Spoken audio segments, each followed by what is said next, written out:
Queer. For some people, it is just a word. For me, it is history, a bruise, a badge, a survival story. I have been called queer, gay, homosexual, puffer, pont, bent, bumboy, arse bandit, faggot. Every ugly little word that people could spit at me to make me smaller, quieter, ashamed. And still, here I am, still loving, still breathing, still standing, still refusing to apologize for the full technicolor truth of who I am, because I am not a pervert. I am not a trend. I am not a diversity statement. I am not a social media post for Pride Month. I am not a convenient way to bump up your client hours while you pretend to care. I am a human being. And that should have been enough. But for many LGBTQ plus people, it has never been enough. We were born into a world where love could cost you your home. Come out, get thrown out. Love the wrong person, lose your family. Hold the wrong hand, risk being punched, kicked, spat on, mocked, isolated, or even killed. Some of us were born into the shadow of the AIDS crisis. We remember the Tombstone advert. We remember the fear. We remember don't die of ignorance. We remember people being treated like contamination rather than human beings.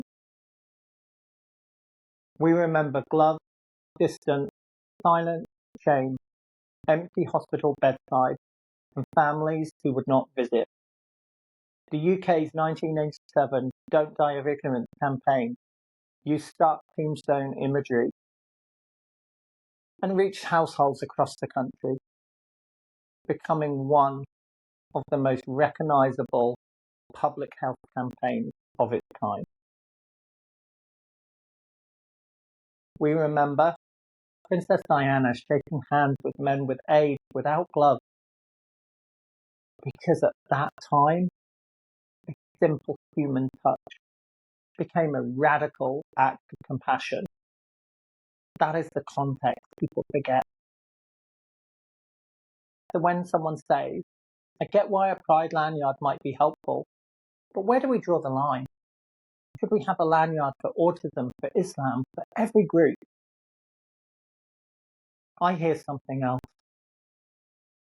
What I hear is your safety is excessive. Your reassurance is inconvenient. Your history is too much. Your pain is making me uncomfortable. And I need people, especially counsellors and therapists, to understand this. To you, it might just be an armband, just a badge, just a lanyard, just a rainbow. To me, maybe the first time that I can finally breathe. Maybe the first time that I do not have to scan the room for danger. That I do not have to edit my story.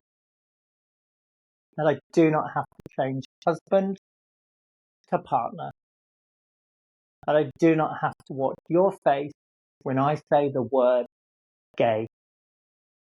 That I do not have to shrink my life into something more palatable for you.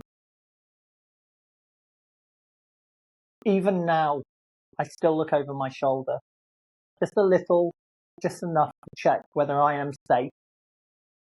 That is what covert and overt homophobia does over years. Gets into your body. It teaches your very nervous system to prepare for impact.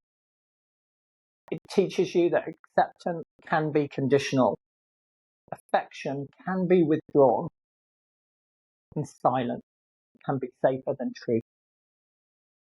Then we enter therapy rooms. Rooms that are supposed to be safe. Rooms that are supposed to hold our humanity.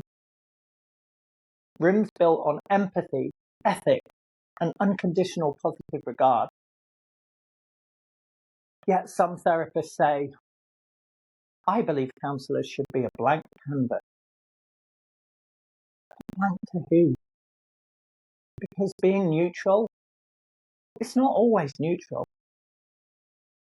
Sometimes neutral feels like abandonment. Sometimes I treat everyone the same. It means I have not thought deeply about what different people need in order to feel safe. Sometimes refusing to show support for a marginalised group does not communicate fairness. It communicates distance. LGBTQ plus clients do not need therapists who perform allyship just for Pride Month, then disappear in July. We do not need rainbow logos without courage behind them. We do not need marketing that says safe space while the person behind it has never examined their own discomfort. We need counsellors who are more than counsellors. We need human beings. We need professionals who understand that visibility can be clinical, that safety can be ethical, that a small symbol can interrupt decades of fear.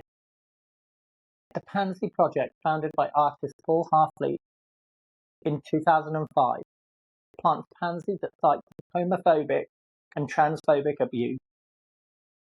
Each flower marks a place where hate happened. A small living thing is placed into the ground where someone was wounded by words or violence. It is quiet, it is beautiful, it is devastating. It says, this happened here, and we will not pretend it did not. That is what a visible sign of allyship can do. It marks a space. It says hatred does not get the final word here. It says your story is welcome here. It says, I have considered your safety before you had to ask for it. And no, allyship does not mean supporting LGBTQ plus people instead of everyone else. It means understanding that some people have had to fight harder to feel safe in ordinary rooms. Supporting me does not mean excluding someone else. Wearing a rainbow lanyard does not mean you cannot also be safe for autistic clients, Muslim clients, disabled clients, Black clients, trans clients, grieving clients, traumatized clients, or anyone else who walks through that door. Compassion is not a limited resource. We do not run out of humanity because we show some queer people. So where do we draw the line? We draw it at performative allyship. We draw it at using marginalized people as marketing. We draw it at pretending to care only when it is fashionable. We draw it at calling yourself inclusive while asking the wounded to make themselves smaller for your comfort. But we do not draw the line at visible safety. Because for some of us, visible safety is the difference between speaking and shutting down, between telling the truth and editing ourselves out of the room. My wedding photo is not just a wedding photo. It holds more than 50 years of LGBTQ plus history.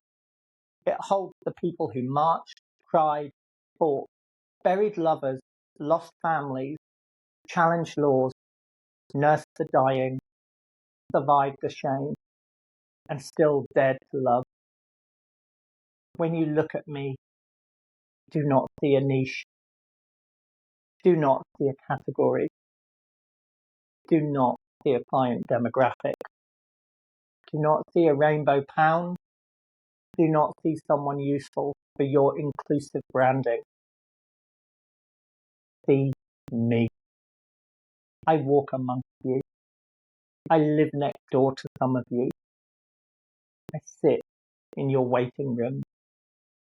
I pass you in supermarkets.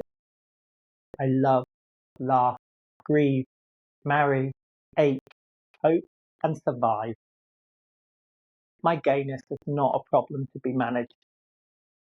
It is not a footnote. It is not something to tolerate politely. It is a part of me, in all its history, in all its pain, in all its resistance, in all its joy, in all its technicolor glory. So yes, wear the lanyard, but do not stop there. Do the work, challenge the joke, name the prejudice, read the history, question being neutral, protect your client, mean what you say, because allyship is not a decoration, not a rainbow around your neck. It is what you do when nobody is applauding. It's what you risk when silence would be easier. It is whether someone like me can walk into your room, see one small sign, and finally think, maybe I am safe here.